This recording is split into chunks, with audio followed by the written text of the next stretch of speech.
DuClaw Brewing Company out of Baltimore, Maryland. Devil's Milk Barley Wine Style Ale. 10% alcohol. Let's give it a shot.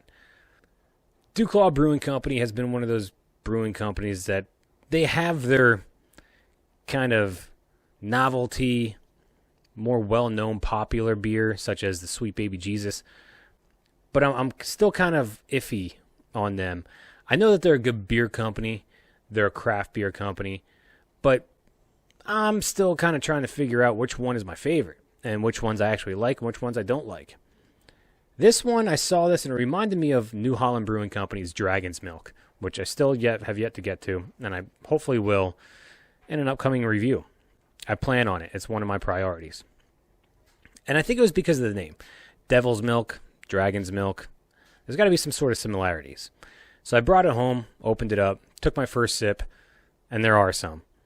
However, New Holland Brewing Company blows it out of the water easily.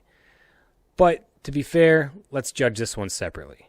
This is a barley wine style ale. It's an ale, whatever. I'm not exactly sure all the ins and outs on how they brew this beer. Let's just judge the flavor because most people are doing the same thing. If you're an average consumer, you probably don't know the brewing process, and if you do, you don't really care. You're there to drink the product as the end result. And that's where your hard-earned money goes to. Buying a product so you can consume it, so you can enjoy yourself, and anything less than that is unacceptable. This beer has very similar characteristics when it comes to the Dragon's Milk.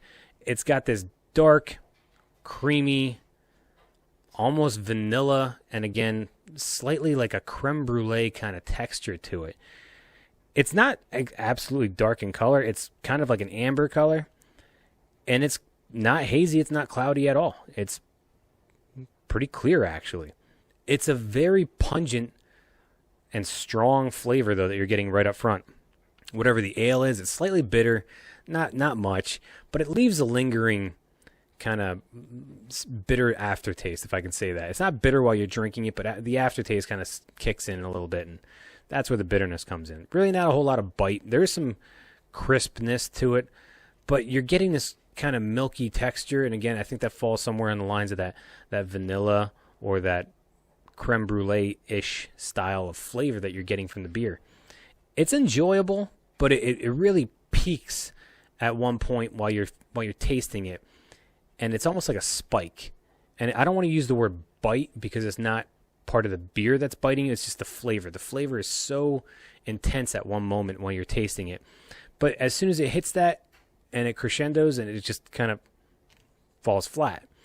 I don't want to say flat to the point where you don't taste it anymore, but it definitely dives off at the end. And then again, that's where that bitterness aftertaste comes in. It's not a bad beer by any means.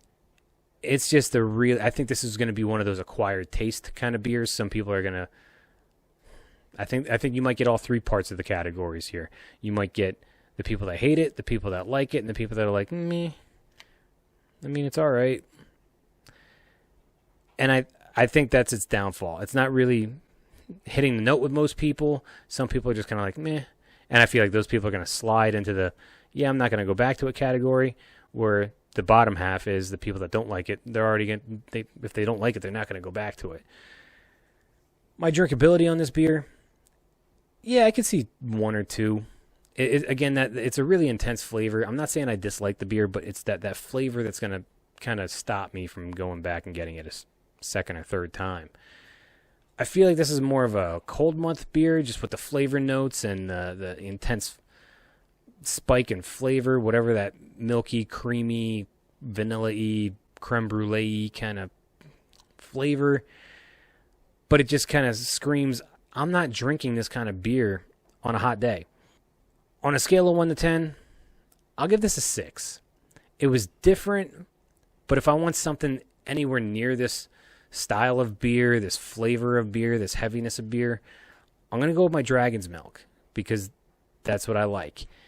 And if I don't want to go with my Dragon's Milk and spend the money on that, which I'll get to a review later on hopefully Dragon's Milk, but there's other beers similar to the style that are kind of better that I've had. But again, this is kind of one of those acquired tastes. So if you're looking for something different, you're looking for something creamy with a whole lot of flavor in it, maybe a barley wine style ale. That's your thing.